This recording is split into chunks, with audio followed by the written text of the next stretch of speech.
हर हर महादेव मंडळी. शेवटी माझ्या कष्टाच्या पैशातली पहिली मोठी गोष्ट म्हणजे काल शेडगेवाडीवरून घेतलेला फ्रीज तो टमटममधून घरी आला. तो सुंदर निळ्या कलरचा माझा फ्रीज घरामध्ये त्याचा गृहप्रवेशसुद्धा झाला. एवढं छान वाटलं ना.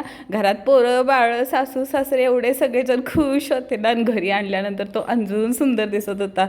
मी जो काल व्हिडिओ टाकला पार्ट 1 की मी फ्रीज खरेदी केला माझ्या कष्टाच्या पैशातून, त्याला यूट्यूब आणि इंस्टाग्रामवरून एवढा पॉझिटिव्ह रिस्पॉन्स भेटला ना, त्याच्यासाठी खरंच खूप खूप धन्यवाद माझे गोड मंडळी. सासू पण एक्साइटेड होते, सासरे पण एक्साइटेड होते. फ्रीज कुठे ठेवायचं आम्ही पहिलंच 2 दिवस अगोदर फिक्स केलेलं होतं आणि त्याच्यानंतर त्याचं खोकडं राहिलं ना, ते वरती माळ्यावरती ठेवून दिलं.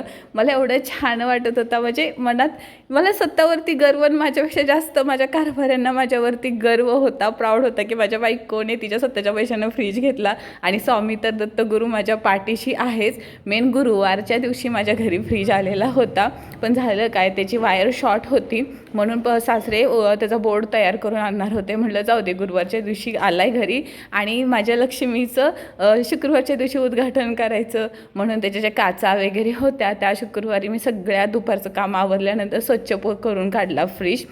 काचा बिचा पुसल्या. म्हटलं सासूबाईंना नंतर एवढं जमणार नाही ना, ते घासतच होते. घरातलं काम आवरलेलं, पण गावाला एवढं ऊन आहे ना, दुपारच्या एवढ्या उन्हाच्या झळा लागतात आणि 4 वाजता एकदम गारगार हवा सुटते.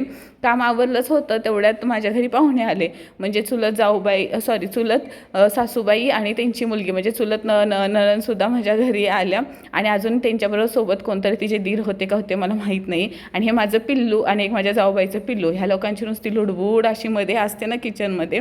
पाहुणे मंडळी आलेले, मग त्यांना काय बनवायचं म्हणून पटकन आहे ना सरबत बनवायला घेतला, लिंबू सरबत. पण मला कॅमेरा ठेवायला काहीच नव्हता. माहिती आहे माझ्या मोबाईलची क्वालिटी कमी आहे, पण माझ्या व्हिडिओतल्या भावना तरी तुम्हाला कळत असते. हे माझी चुलत नंदूबाई, त्यांना सर्वांना हे सरबत वगैरे दिला.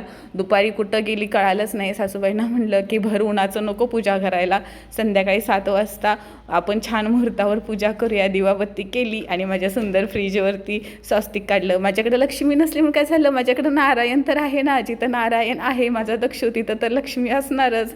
सासूबाईंनी 5 ओठ हळदी कुंकवाची उठवली, मी स्वस्तिक काढलं, फूल अक्षदा आम्ही अर्पण केल्या आणि अशा प्रकारे माझ्या पहिल्या लक्ष्मीचं आम्ही गृहप्रवेश स्वागत केलं घरामध्ये. खूप छान वाटत होतं. आणि तुम्ही माझ्या भावना समजल्या की माझ्या भावना किती खुश आहेत, किती प्राऊड आहे मी, ते तुम्ही पॉझिटिव्ह वेमध्ये घेतलं. त्याच्यासाठी खरंच धन्यवाद मंडळी बरं का. शेवटी कारभाऱ्यांना व्हिडिओ कॉल करून दाखवला की फ्रीज कुठं सेट केला. मी ती आहे ते 200 रुपयाचं टॉप घ्यायला मला कारभारी लागतात आणि चक्क मी एवढा मोठा फ्रीजचा व्यवहार मी स्वतः एकटीनं केला. मला विश्वास बसत नाही आहे. चला मंडळी, खूप खूप धन्यवाद.